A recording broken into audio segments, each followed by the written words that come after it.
Boa noite a todos. Vamos continuar com o nosso estudo do Sermão da Montanha.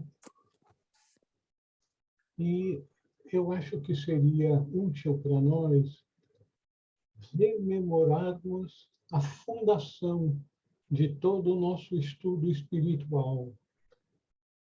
Todo estudo que tem a ver com a busca da luz, a busca do entendimento da razão de ser.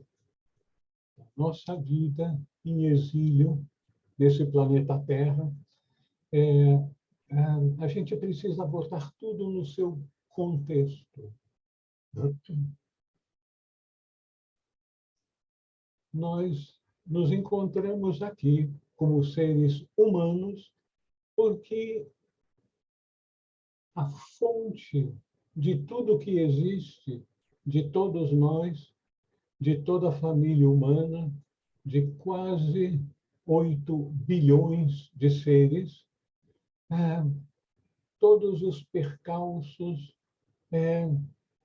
questionamentos nem sempre inteiramente respondidos ou entendidos, tudo isso a gente precisa entender dentro de um processo mais amplo, que é uma espécie de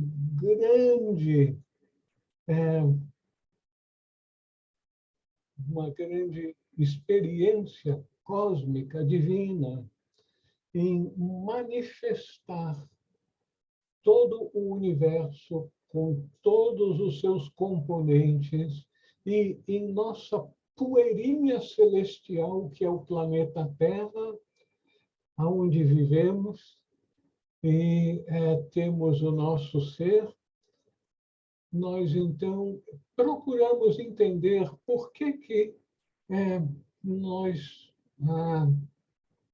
temos tantas dificuldades, tantos percalços, e aí a gente precisa se valer dos ensinamentos que foram passados para a família humana, de que todos nós somos como células no grande organismo divino. Essas células foram colocadas nesse planeta Terra numa vestimenta física, apesar de nós não sermos essa vestimenta física, esse corpo físico. Nós temos um corpo físico, mas nós somos seres espirituais. Nós somos, para simplificar, vamos dizer, somos a alma. E essa alma está fazendo a grande jornada. Veio inicialmente da casa do Pai e foi para a terra distante, como é apresentado na parábola do filho pródigo. Então, todos nós somos o filho pródigo, que foi para essa terra distante. A terra distante é o mundo material. Nós, como seres espirituais, recebemos 1, 2, 3, 4 vestimentas materiais, que são vestimentas tão completas que acabam abafando a nossa consciência do real, que é a consciência espiritual.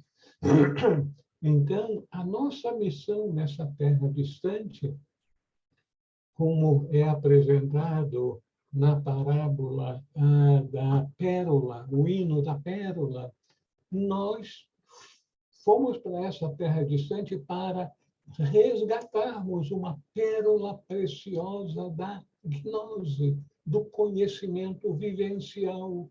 O conhecimento vivencial de quem nós realmente somos, porque com essas 4 vestimentas materiais, a nossa consciência de quem nós realmente somos ficou como que abafada. E a nossa missão resgatar essa pérola da consciência de quem nós realmente somos, para aí, então, nós nos libertarmos da ignorância de que não somos o nosso corpo físico, nós temos um corpo físico. Esse é um dos ensinamentos fundamentais que as pessoas têm grande dificuldade para entender, para aceitar.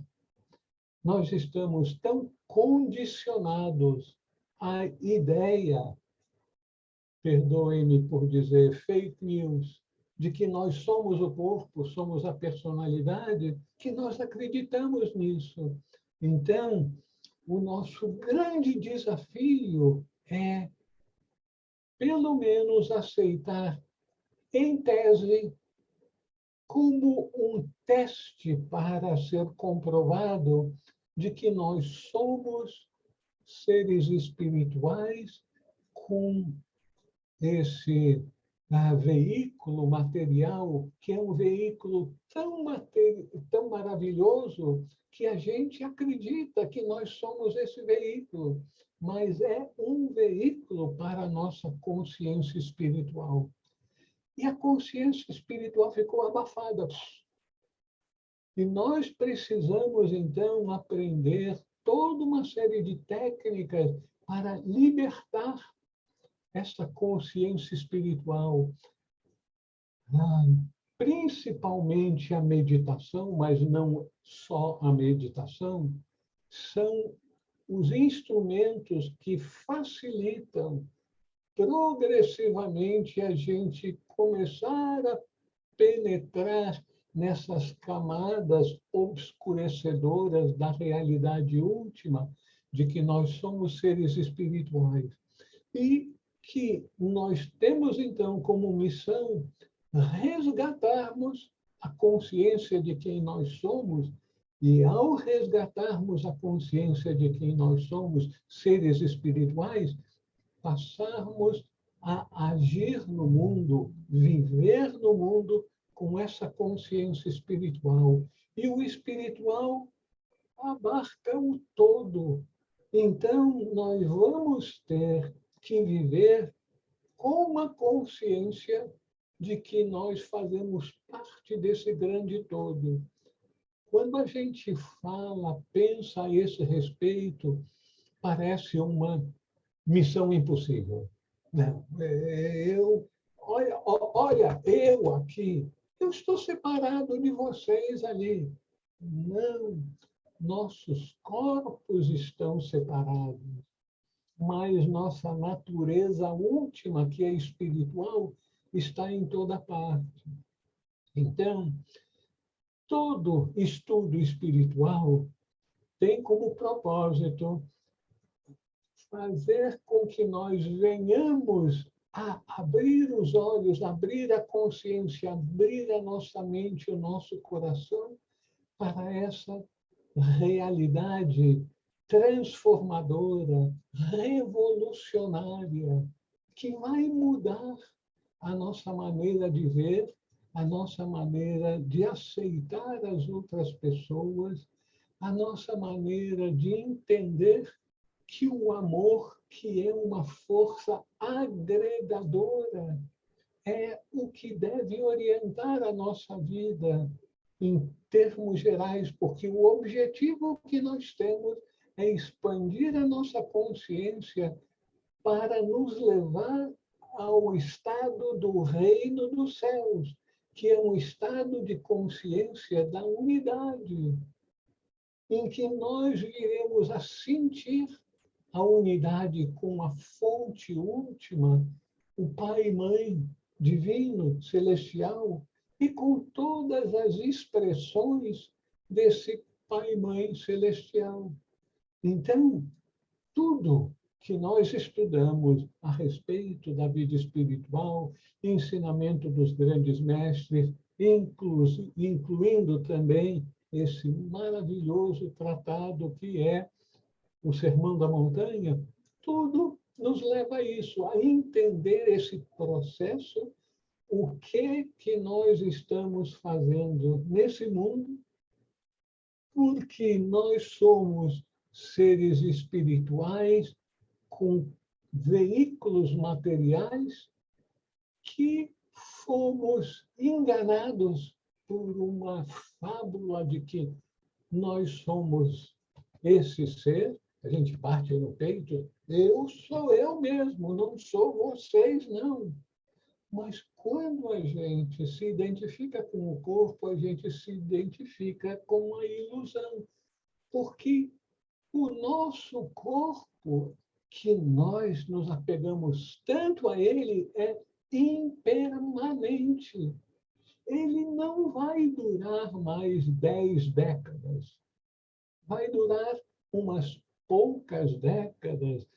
Vocês que são moços aí, umas 6, 7 décadas a mais, mas não vai passar disso.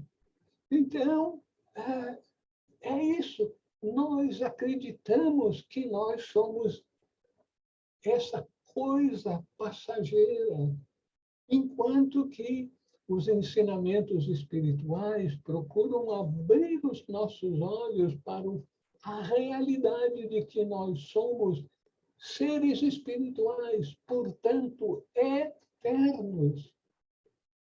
E todo o nosso ensinamento em um curso em milagres, no Sermão da Montanha, no budismo, no hinduísmo, tudo tem como propósito nos colocar no centro do universo como parte desse grande todo, mas não com um corpo físico, mas com a nossa consciência espiritual.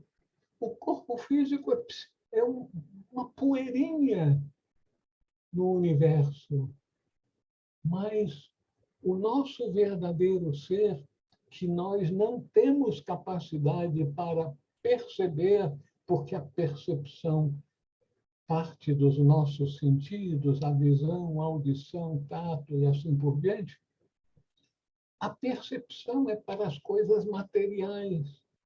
Então, a gente percebe os nossos veículos, o nosso corpo físico em particular, mas a gente não consegue perceber a realidade última, que é espiritual. Então, ela tem que ser vivenciada, conhecida e não percebida de uma forma especial. E as tradições espirituais procuram nos guiar para aqueles procedimentos, as práticas que vão abrindo a nossa consciência, ou seja, retirando os bloqueios para que a consciência da realidade última possa se manifestar. Então, eu achei por bem refazer essa introdução para a continuação do nosso estudo do Sermão da Montanha, porque a gente pega esse aspecto do ensinamento do sermão, outro, e a gente não vê com convicção que tudo isso está entrelaçado, é interdependente e tem como objetivo abrir a nossa consciência de que nós somos muito mais do que esse corpo físico impermanente que daqui a algumas décadas vai passar para outro estado de ser. Não vai morrer. É uma palavra que assusta muito as pessoas, enquanto nós não nos damos conta que nós, o verdadeiro ser em nós, é eterno, porque é divino. Então, vamos retomar o nosso estudo. Nós paramos agora na etapa de servir a dois senhores. Vocês gostariam de fazer alguma observação antes da gente recomeçar nosso estudo? Então, vamos lá. Dorival. Boa noite. Boa noite. Eu fico vendo o senhor falando, eu fico pensando como Jesus teve dificuldade de conversar com as pessoas. Porque como naquele tempo, há 2000 anos, alguém conseguiria pensar fora da caixinha sobre essas coisas, inclusive a parábola do filho pródigo, que fantástico a interpretação dela e a dificuldade de muitos, talvez, eu acho que nós somos uns deles, né? Há 2000 anos, batendo cabeça para entender o que ele tentou falar lá atrás, né? E ainda duvidamos, ainda queremos entender mais e a gente fica à procura da vivência pessoal, né? Com o divino, né? Que nos vai ajudar, né? É isso mesmo. Muito obrigado, Dorival, por trazer mais um aporte para a nossa expressão francesa, mise en scène, fazer o ensinamento, colocar no palco toda essa situação. Se Jesus não fosse um mensageiro divino, ele ficaria todo enrolado tentando explicar algo que seus ouvintes não teriam capacidade para entender. Eu imagino que todos nós aqui, se tivéssemos Einstein aqui procurando nos explicar sobre a lei da relatividade e fosse colocar no quadro negro umas poucas fórmulas para facilitar o nosso entendimento, a gente dizer, chega, chega. Então, é como parecido com Jesus há 2000 anos atrás, procurando ajudar a humanidade perdida no tempo e no espaço e na ilusão de se achar como o corpo e não como o ser divino que é. Porém, os grandes seres, por serem iluminados, eles transcendem as limitações do intelecto que nós temos. E eles sabem como apresentar aquilo que está ao alcance intelectivo dos seus ouvintes, que vai ajudar a todos na próxima, no próximo estágio. É o ensinamento que vai embasar o próximo passo dessas pessoas. É por isso que ele tinha ensinamentos para o grande público, o ensinamento para os seus seguidores e o ensinamento para os seus discípulos avançados. Porque todos nós estamos na escola da vida. Nós, muito provavelmente, ainda não estamos preparados para os ensinamentos mais avançados da vida espiritual, mas a tradição, a sabedoria dos grandes seres é tal que nos dão a sustentação para nós darmos o próximo passo, subirmos 1 ou 2 degraus de acordo com nossa capacidade. Porque é esse experimento divino para que todos nós que somos células divinas no mundo material, venhamos, cada um de nós, a trilhar esse caminho com as limitações dos nossos veículos materiais, alcançarmos progressivamente os diferentes níveis de consciência espiritual até chegarmos ao nível máximo dos seres humanos dentro desse ciclo, porque existem níveis ainda mais avançados para outros ciclos da manifestação. Aí a gente começa a ter uma dorzinha de cabeça. Vamos mudar de assunto, por favor? A gente se perde nisso tudo. É a mesma coisa com os seguidores do Mestre há 2000 anos atrás. Ele falava para as multidões usando parábolas para dar uma ideia do que seria a situação no mundo espiritual, no seu sentido espiritual. E, por meio dessas parábolas, as pessoas iam progressivamente expandindo a sua consciência, porque Deus, o todo, tem um propósito. Nós não conhecemos a totalidade do propósito divino, mas a gente acha que entende que todos nós temos que fazer esse esforço, demonstrar que toda a família humana será capaz de alcançar aqueles níveis elevados de consciência da unidade, do propósito divino. Mas cada uma dessas bilhões de expressões divinas que constitui-se a família humana, cada uma vai ter que trilhar o caminho no seu ritmo. Aí a gente diz, meu Deus do céu, é muita coisa, é muita gente, não é muita gente, é a totalidade da existência, e é a existência divina, por meio de veículos humanos.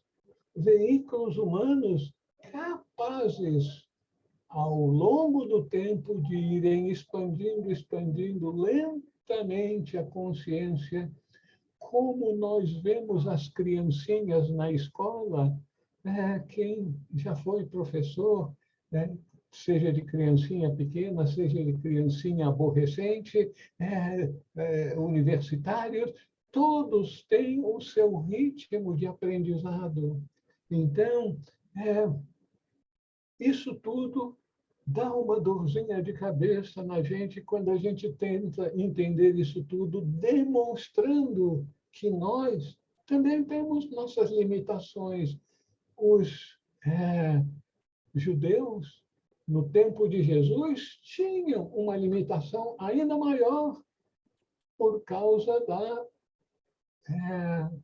do nível médio da consciência do povo naquela época.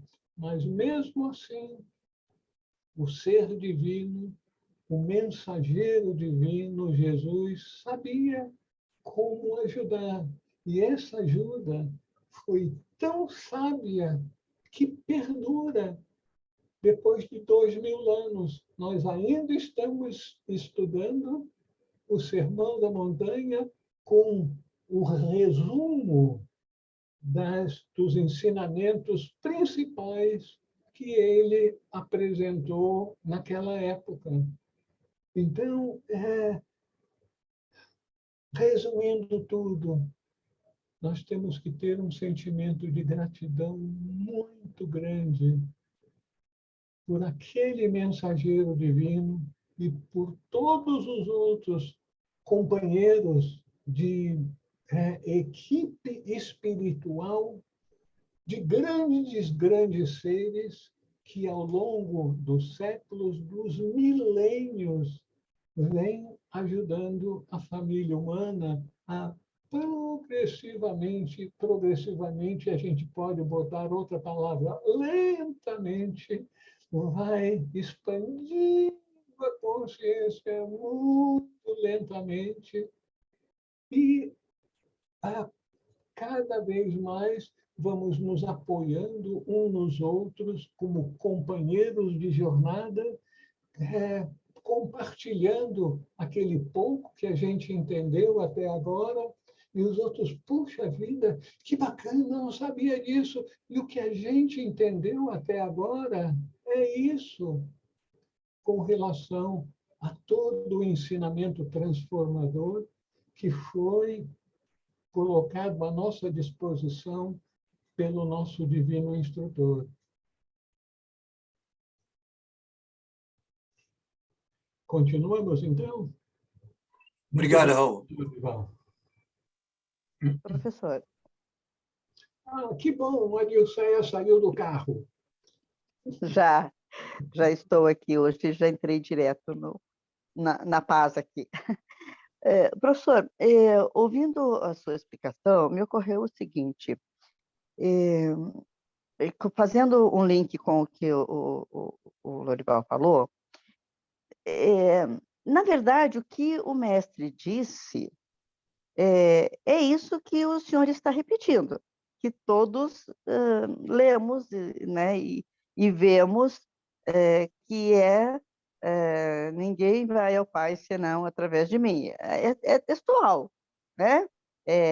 Que quem acompanhar os meus ensinamentos, né, conhecerá a verdade e a verdade o libertará. Então, as palavras textuais são as mesmas, né? E querem dizer exatamente a mesma coisa que ele disse. Eu acho que o grande entrave que retardou todo esse entendimento foi a versão equivocada que foi infundida a partir daqueles benditos concílios lá. Porque estava para quem tem olhos para ver que veja, ouvidos para ouvir que ouça, e simples assim. Mas, porém, a partir destas interpretações que foram empurradas goela abaixo, mente abaixo, etc., é que forneceu, então, à humanidade uma visão não real, né? Uma visão rebuscada de uma verdade tão clara como havia sido ensinada. A mim me pareceu assim. Será que eu estou equivocada?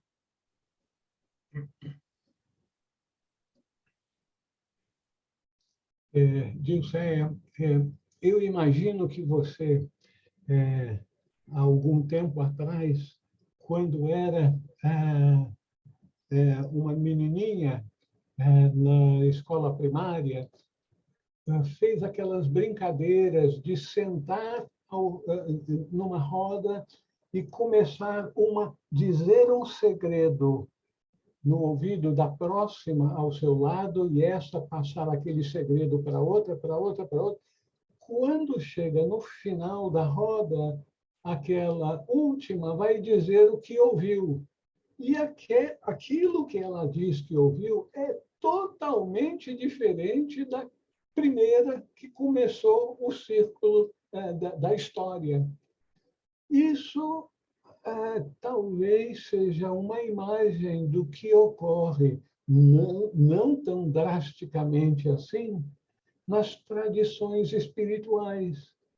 O mestre, aquele que passa o ensinamento, diz uma coisa, mas aqueles que vão repassando o ensinamento ouvem de uma maneira, interpretam de outra e passam ou verbalmente ou por escrito para outros. E assim vai se passando. É conhecido que em todas as tradições espirituais, de tempos em tempos, torna-se necessário reavivá-las. Até mesmo no budismo, isso aconteceu. Então, que hajam certas distorções nos ensinamentos que nos foram passados e que, por uma razão ou outra, não se trata de crítica ou qualquer coisa negativa, simplesmente é um processo da humanidade em que uma verdade, ao longo do tempo, vai sendo contada e recontada e vai se modificando um pouquinho. Pode ser por falta de entendimento ao longo da cadeia de ouvintes, pode ser por interesses de alguns membros das instituições que passam a servir como guardiãs da verdade, mas isso faz parte do jogo. Os grandes seres, nossos instrutores, sabem disso, levam isso em consideração. Por isso que, repetidamente, eles voltam a se encarnar e a aceitar, repetir outra vez a verdade, não as interpretações que foram dadas à verdade inicial. Eles sabem a verdade inicial e última. E, com grande devoção, com grande amor para com a humanidade, eles assumem um corpo físico e, outra vez, servem como instrutores da humanidade. E nós temos que estar preparados a aceitar da mesma maneira que a gente aceita o fato de que algumas pessoas que estão ao nosso redor têm uma capacidade intelectiva mais limitada. Nós também vamos entender que as instituições são assim também. Quanto mais distante da fonte primária, maior a probabilidade do que está sendo passado, como foi o ensinamento original, vai ter uma considerável diferença. E é por isso que a gente tem que ser muito grato para esses grandes seres que, século após século, de uma forma ou de outra, vêm ao nosso mundo para manter o conhecimento da verdade. Porque quando é dito que conhecereis a verdade e a verdade vos libertará, tem umas linhas escritas sobre isso que vocês podem consultar. A verdade é algo muito sagrado, muito especial, e a verdade que é passada realmente pelos grandes seres é que nós todos somos um. Todos nós somos como átomos, células do grande organismo material, humano divino. Então, a verdade é que nós todos somos um. Consequentemente, só faz sentido amarmos aos outros, porque os outros são expressões de nós mesmos. Então, tudo aquilo que tem a ver com ódio, com rejeição, com separatividade, tudo isso deve ser colocado de lado, não com raiva, com ódio, mas com o entendimento de que as pessoas muitas vezes pegam o livro errado, pegam o instrutor errado, e quando a gente começa a captar que aquele livro, aquele instrutor está querendo nos vender uma ideia de vamos cuidar do nosso interesse, e os outros que cuidam do dele. Não, então isso não é um bom instrutor. O instrutor que nós precisamos buscar é sempre aquele que nos leva para o amor, para a unidade. Vamos voltar para o nosso texto, porque senão não vamos fazer com a verbosidade de quem vos fala, nós não vamos adiantar hoje. Vamos começar, então. Servir a dois senhores. No relato do Sermão da Montanha, na sequência do relato bíblico, viria o tema "O olho é a lâmpada do corpo". Porém, o tema Deus e o dinheiro está relacionado com o anterior, por isso eu achei por bem fazer essa apresentação primeiro. Daqui a dois temas chegaremos, então, o olho é a lâmpada do corpo. Então, servir a dois senhores. Ninguém pode servir a dois senhores igualmente, eu acrescentaria. Com efeito, ou odiará um e amará o outro, ou se apegará ao primeiro e desprezará o segundo. Não podeis servir a Deus e ao dinheiro. Não podeis seguir uma vida espiritual e, ao mesmo tempo, querer tirar todas as vantagens da vida material. Então, é ou um objetivo ou outro objetivo.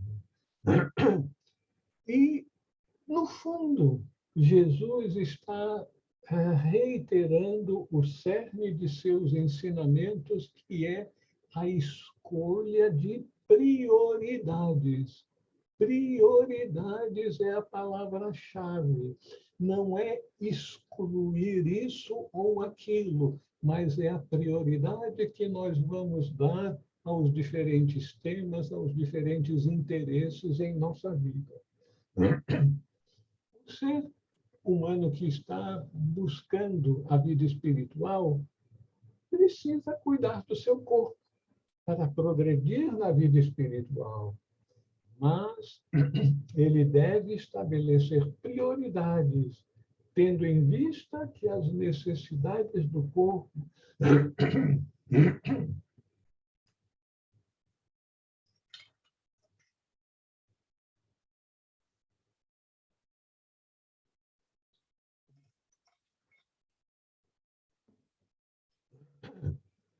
tendo em vista que as necessidades do corpo, e agora uma coisa muito importante, e as obrigações anteriormente assumidas precisam ser atendidas. Algumas vezes, só para dizer algumas vezes, para não dizer com muita frequência, a gente vê que pessoas que despertam para a vida espiritual, aquele despertar é tão maravilhoso, o chamado da alma, o chamado divino é tão forte que ele se desequilibra na atenção aos seus compromissos familiares, em particular, anteriores. E isso pode causar sérios problemas na família e, inclusive, gerar karma negativo para ele em virtude de causar sofrimento para aqueles que estão ao seu redor. Porém, quando a decisão pelo caminho que leva a Deus é feita, cessa o conflito, pois todas as tarefas mundanas são então realizadas com alegria, como parte de nosso dever. Dever é uma palavra que a gente deve colocar como sendo do nível espiritual mais elevado, como parte de nosso dever, e passam a fazer parte de nossa oferenda a Deus. Tudo aquilo que a gente faz para todos aqueles ao nosso redor é feito com amor, com o sentimento de dever e passa a ser uma oferenda a Deus. Por quê? Porque todas as pessoas ao nosso redor também são, como nós, células no grande organismo divino. Então, a atenção, a dedicação, o respeito, o cuidado que nós damos para aqueles que fazem parte da nossa jornada nesse mundo, os nossos familiares em particular, todos eles devem continuar a ser devidamente amados, ainda que uma priorização com novas atividades de cunho espiritual precisará ser feita, mas deve ser feita de forma muito, vamos dizer, democrática, explicando, falando e incluindo essas pessoas também na nossa jornada. Então, discernimento é preciso em tudo. Discernimento, discernimento, discernimento. Essa palavra, esse conceito não pode ser esquecido em nenhum momento de nossa jornada espiritual.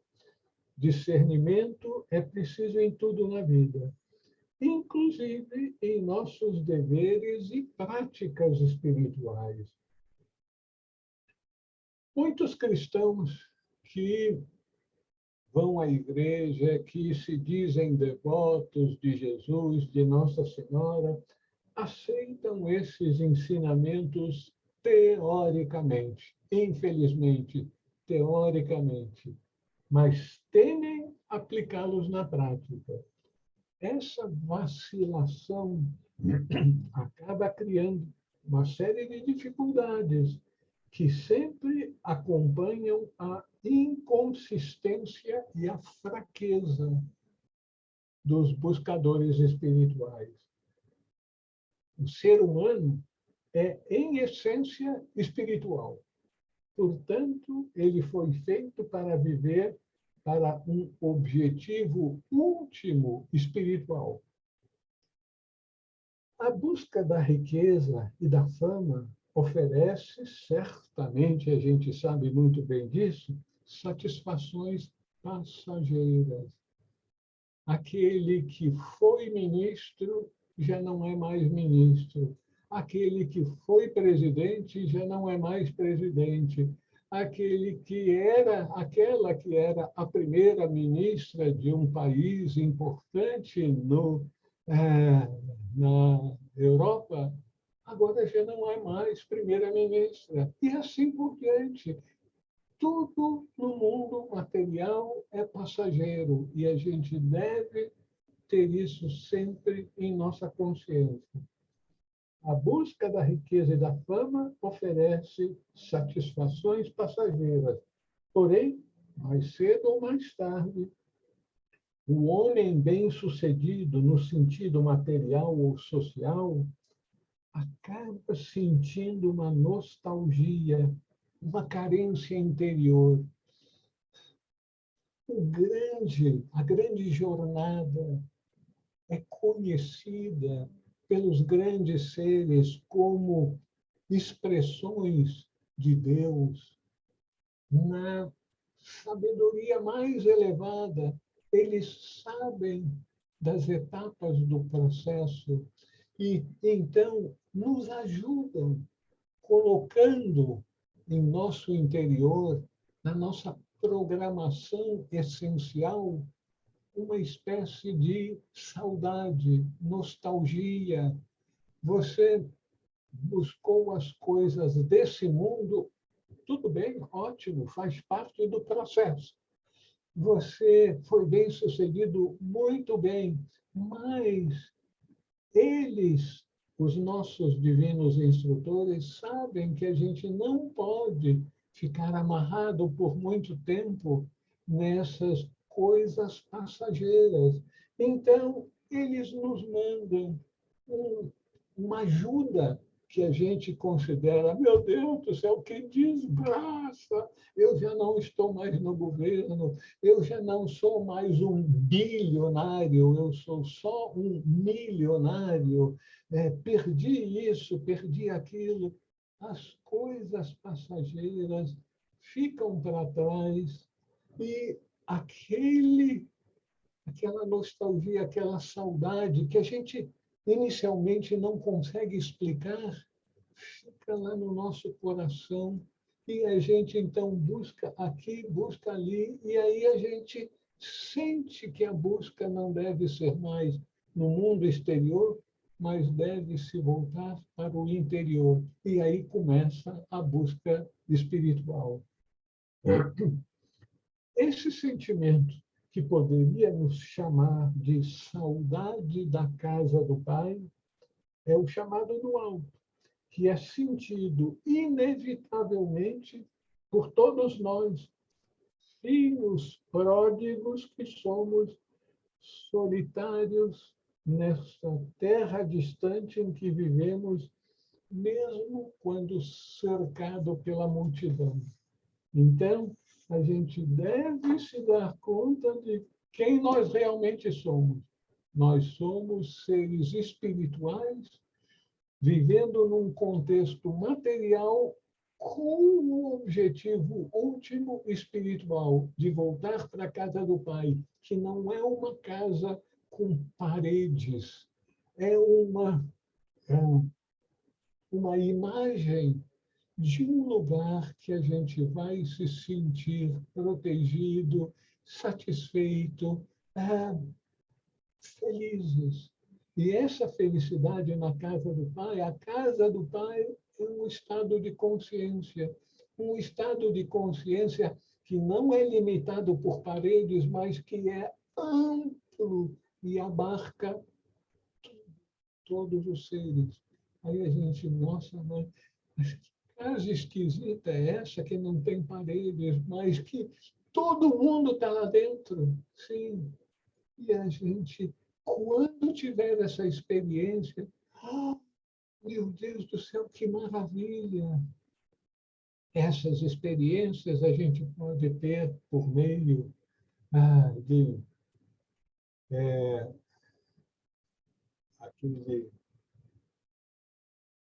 aquela experiência dos yogis, samadhi, pode ter um êxtase dos místicos e pode ter também uma experiência de quase morte.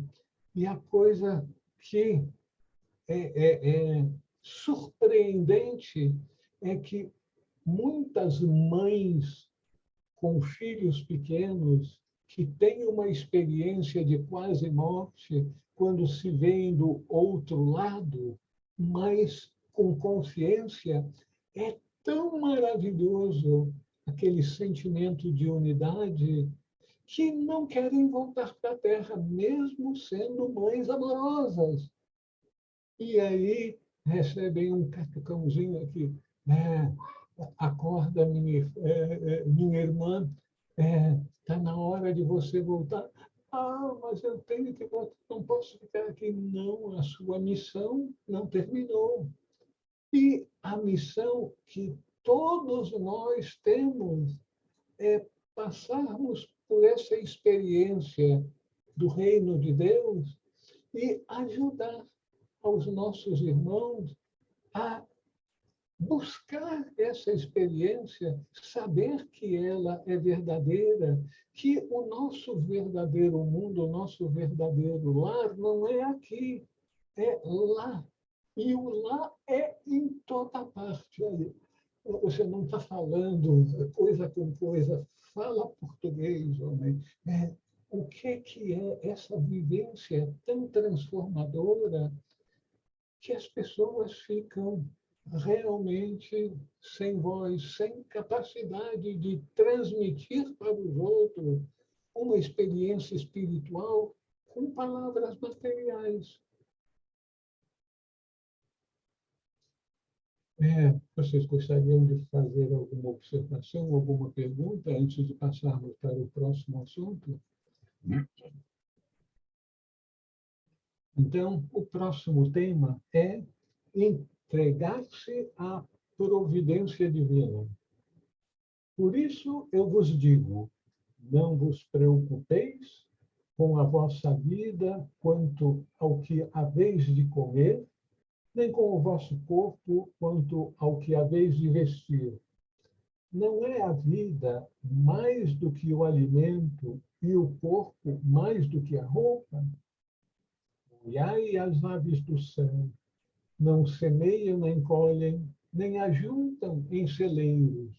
E, no entanto, o vosso Pai Celeste as alimenta. Ora, não valeis vós mais do que elas? Quem dentre vós, com suas preocupações, pode acrescentar um só côvado à duração da sua vida?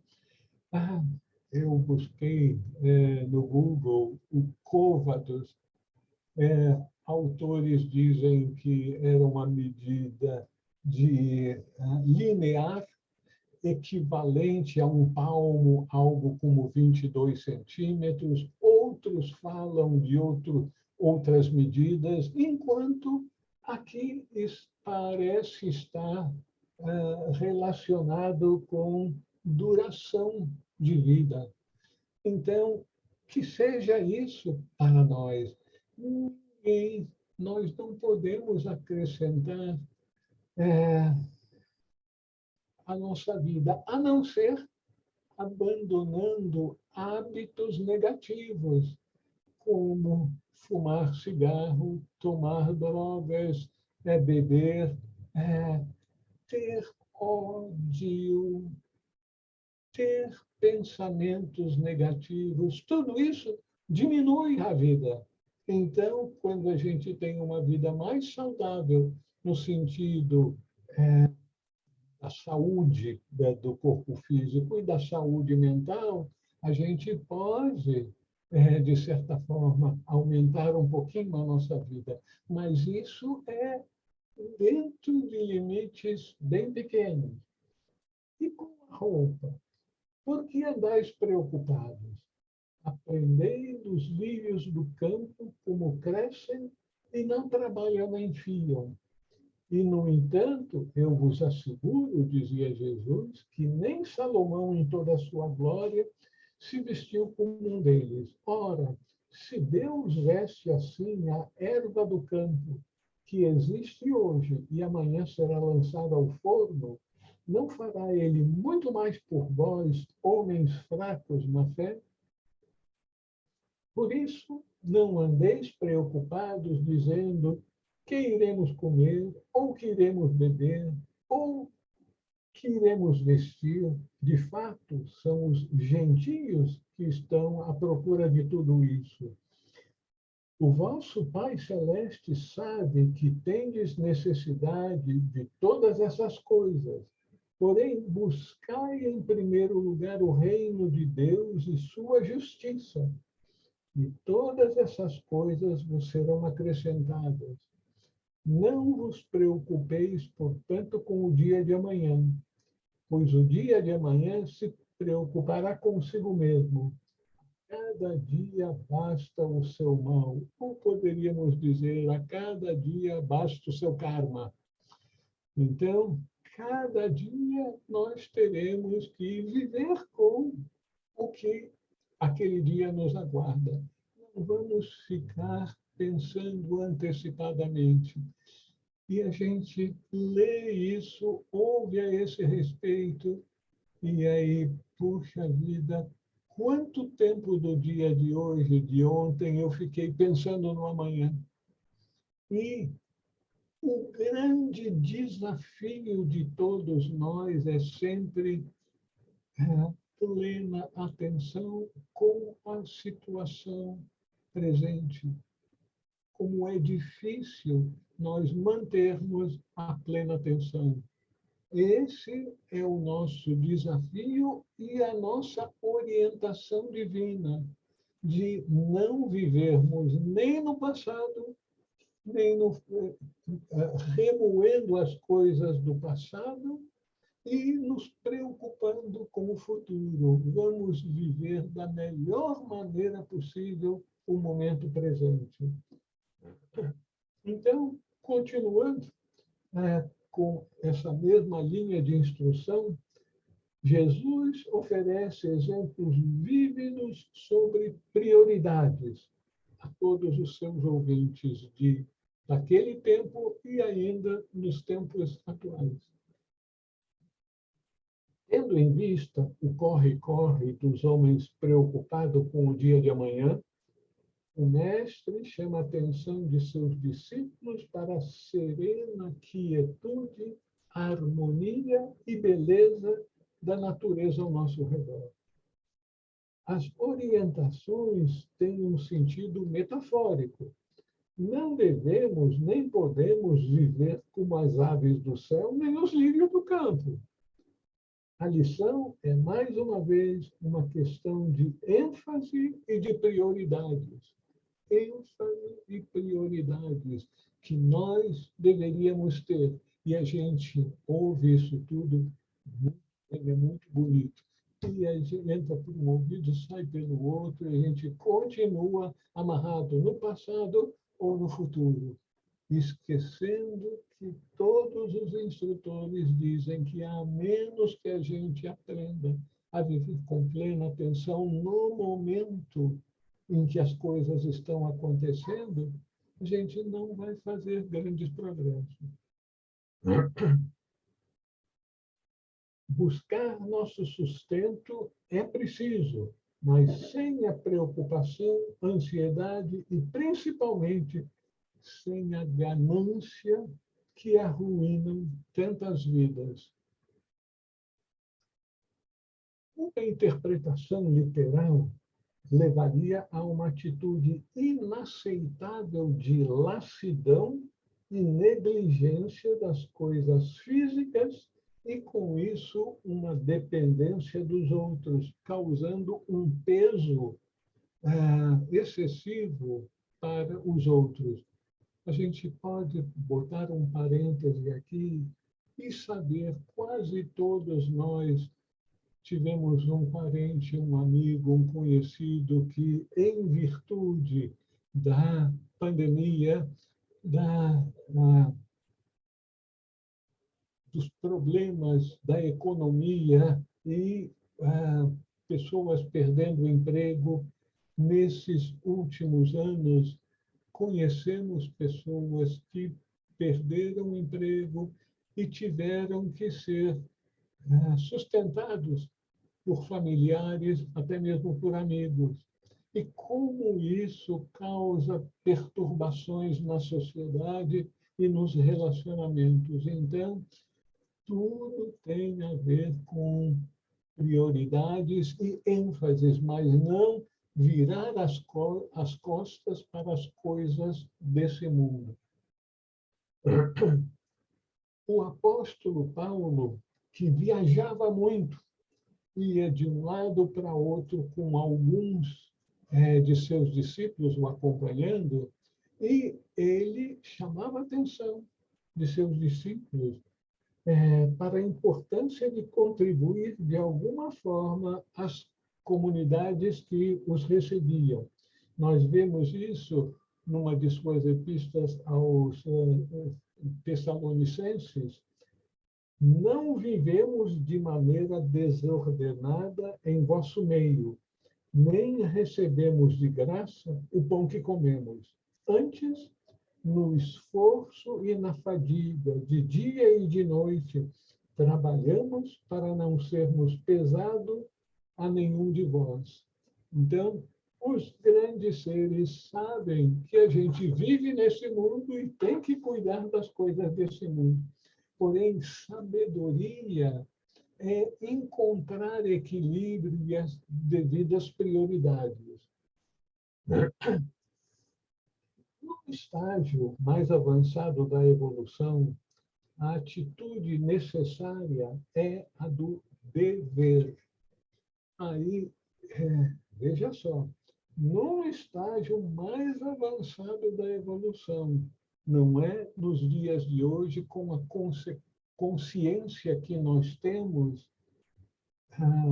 o dever ainda não assumiu o seu nível máximo de importância, como ocorre com os mestres de sabedoria. Nas cartas dos Mahatmas, a gente vem a saber que os mestres afirmam que, além da compaixão, o que mantém a grande hierarquia trabalhando por incontáveis séculos e milênios é o senso de dever. Senso de dever para a libertação do sofrimento de todos os seres. Então, uma mãe tem o senso de dever para com os seus filhos. Então, para ela, não é o fim do mundo ter que acordar no meio da noite para dar de mamar para o filho que está chorando, para atender ao filho que está com dor aqui ou dor ali, dar um remedinho, cuidar disso, simplesmente acalentá-lo. As mães sabem isso com total despreendimento, isso é natural para ela. Os mestres de sabedoria têm o mesmo sentimento de dever para com não seus filhos, mas seus irmãos mais novos em toda a família humana. E para isso eles dia e noite trabalham, mesmo quando dormindo. Mesmo quando dormindo, com o seu corpo físico dormindo, eles saem do corpo físico e continuam trabalhando de formas que, para nós, são absolutamente fora do normal. E para nós, fora de normal, mas não para eles. Então, o senso de dever, a gente deve ter isso na nossa mente. Nós temos que fortalecer esse senso de dever para todos nós.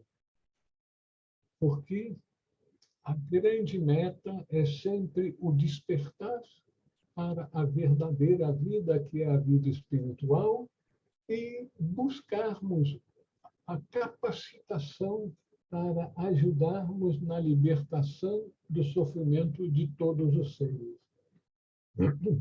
Precisamos, certamente, de cuidar das coisas físicas sem apegos ou excessos. Atenção para a gradação. Nós temos necessidades básicas, coisas que nos proporcionam conforto e outras que são luxos. Então, atender às necessidades básicas, certamente. Conforto, em alguns casos, luxos, provavelmente o discípulo teria que deixar isso de lado. Existe uma natural afinidade entre o homem espiritual e a natureza. O homem espiritual no sentido do homem que está buscando a vida espiritual e a natureza. O homem com o seu livre-arbítrio, que a natureza não tem livre-arbítrio, ela segue a sua programação, deve pautar suas atividades com discernimento, para que suas escolhas, intensidade de esforço e timing garantam os resultados necessários. O supérfluo e o desnecessário não são buscados, pois são objetivos do pequenino ego, não do ser espiritualizado. O homem guiado pelo ego trabalha contra os objetivos do ser divino, o Pai Celestial em seu interior e também da Mãe Natureza ao seu redor. Pai Celestial em seu interior e a Mãe Natureza em todo o mundo material em que nós vivemos. Paz e harmonia são necessários para a verdadeira felicidade. pois ao hostilizar a Deus, o ser humano é hostilizado pela natureza, porque o Pai divino e a Mãe natureza são uma coisa só.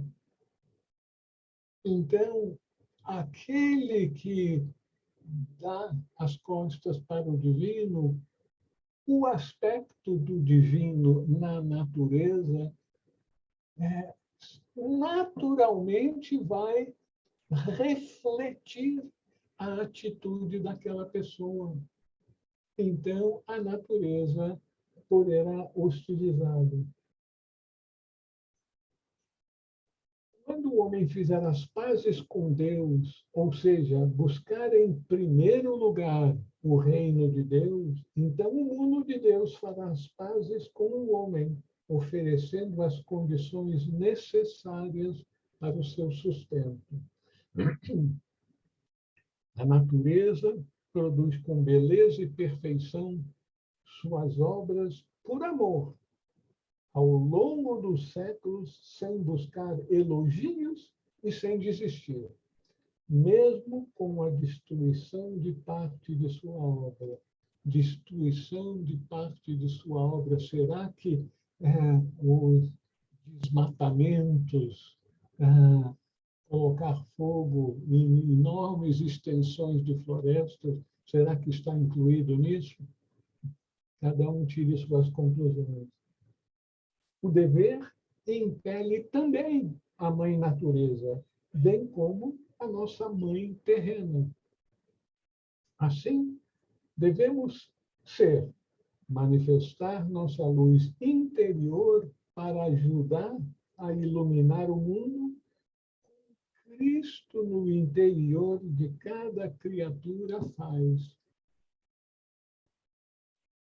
Cristo no interior de cada criatura está procurando levar a luz divina que está em cada um para todos os outros. Eu imagino que todos já viram, quem sabe até mesmo passaram por situações de ir no interior onde não há luz elétrica e precisar de usar velas. Aí uma pessoa acende uma vela com o fósforo, que apaga logo, e aí leva aquela vela para acender a vela dos outros. Essa imagem de uma vela acendendo a vela dos outros é o que deveríamos fazer na família humana. Aquele que conseguir acender a vela do Cristo interior, que derrama luz ao seu redor, terá como obrigação, como dever, acender a luz dos seus irmãos também. A ênfase exagerada no aprovisionamento das posses materiais produz enfraquecimento do verdadeiro propósito da vida do discípulo, que é alcançar a iluminação. Viver com simplicidade é uma grande virtude. Nós vemos isso em todos os grandes seres ao longo da história. Francisco de Assis, Chico Xavier, Madre Teresa, e assim por diante. Quando o homem aceita a verdade de que vive e se move e existe em Deus, talvez vocês se lembrem de uma passagem bíblica que usa esses termos. Pois em ti vivemos, nos movemos e temos o nosso ser. Em ti, quem é esse tu? Deus é no todo. A nossa tradição cristã, infelizmente, nos levou a termos uma concepção de Deus como um ser. Um ser, na nossa consciência, é um ser separado. enquanto Deus, na verdade, é a seidade, a capacidade, a força de ser em todos os seres, em todos os aspectos da manifestação. Então, Deus é um todo. E nesse todo, nós vivemos, nos movemos e temos o nosso ser.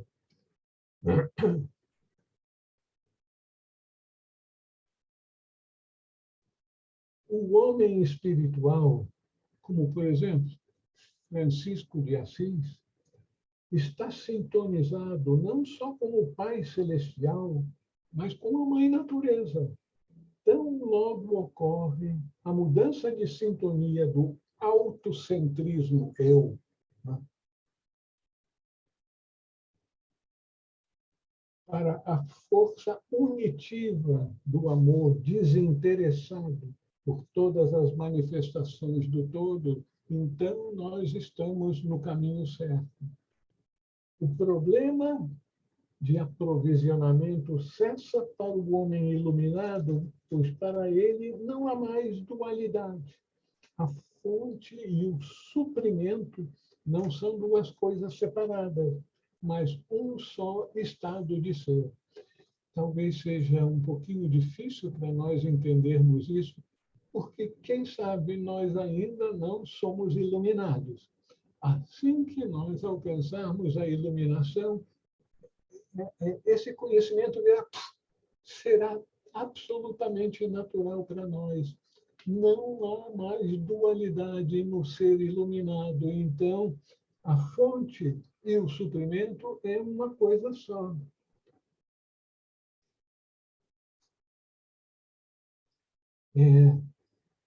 Nós temos agora outro tema, mas quem sabe no tempo que está à nossa disposição, nós poderíamos explorar um pouquinho mais esses ensinamentos que nos foram apresentados.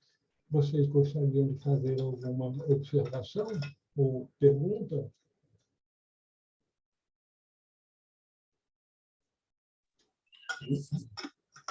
Raul, O meu maravilhoso auxiliar, muito bem, então, obrigado. então, tem uma coisa que me veio na cabeça aqui,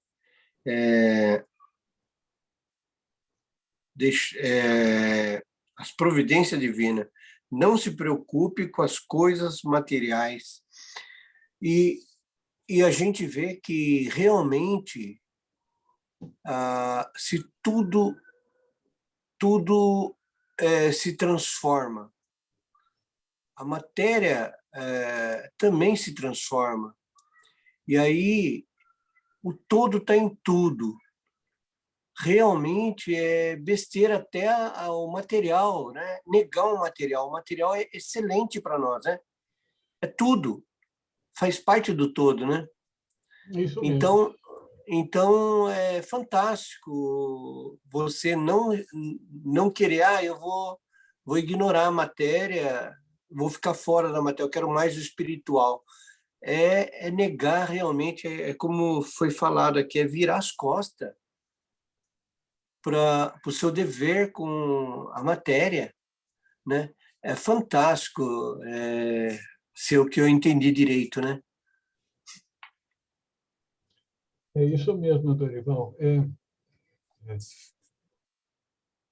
Os seres humanos, em geral, estão tão voltados para uma coisa de cada vez na sua vida material. Eu preciso de um carro, o transporte público é horrível. Eu preciso de uma casa maior, porque aqui tem onde estou vivendo, tem isso, tem aquilo, tem o outro. Então, a gente vai focando em coisas específicas, enquanto que todas essas coisas são necessárias em nossa vida. No entanto, veja só a palavra se preocupar. Quando a gente presta atenção nessa palavra, a gente vê que a palavra preocupar é formada de pré-ocupar. ocupar-se é absolutamente necessário. Nós temos que estar sempre ocupado com alguma coisa, nem que seja só com a meditação. É uma excelente ocupação. O que os nossos instrutores chamam a atenção que é contraproducente nós nos preocuparmos, ficarmos com a nossa mente numa coisa que vai acontecer amanhã, na semana que vem e na outra. É lógico que tudo na vida material demanda uma certa rotina. A gente tem que dar exemplozinhos bem simples que eu estou aprendendo em casa, que é necessário deixar o feijão de molho para poder cozinhar no dia seguinte. Então, essas coisinhas de uma rotina têm a ver com processos da natureza. A gente não vai se preocupar com o feijão ficando estragado daqui a 3, 4 dias, se a gente deixar fora da geladeira. Então, tudo tem a sua hora certa, o seu ritmo certo. E levar isso em consideração é perfeitamente natural, mas as pessoas ficam projetando.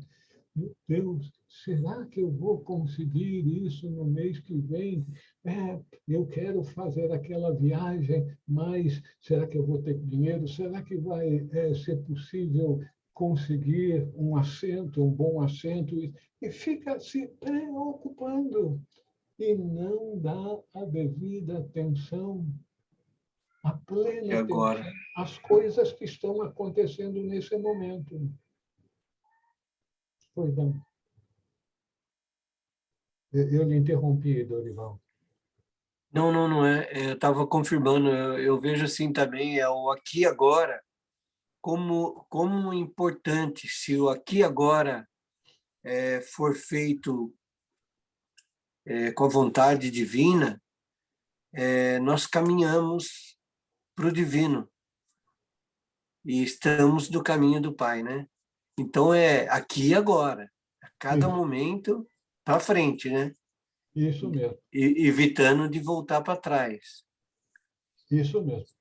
E aqui e agora com amor para com todos os seres, que significa aqui e agora fazendo o nosso trabalho da melhor forma possível, visando o benefício de todos aqueles que poderão ser incluídos naquilo que nós estamos fazendo.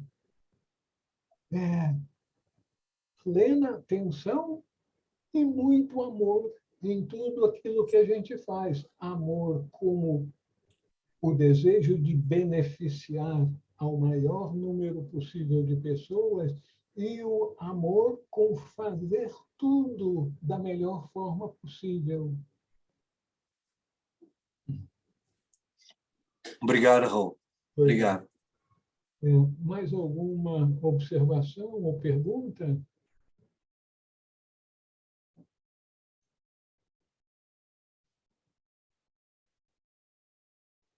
As moças aqui estão querendo falar, né? Não, só o Dorival que fala não é justo. As mulheres têm o seu direito também. Vamos ver.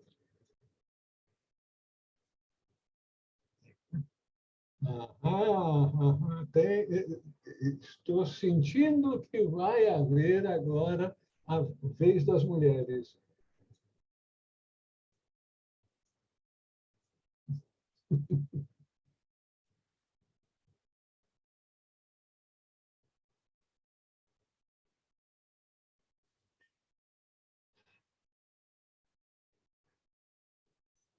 Minhas irmãs, podemos então dar por encerrada essa nossa reunião de hoje. Uma boa noite, então, para todos, com muita alegria e até a semana que vem. paz e amor e alegria para todos os seres. Obrigada, Bom Raul. fi- Bom final de Obrigado, semana Raul. para todos. Boa noite. Obrigada. Bom final de todos. Tchau. Namastê. Namastê. Tchau, tchau. Bom final de Eu vou semana. sair Tchau. agora. Boa noite. Boa noite. Boa noite.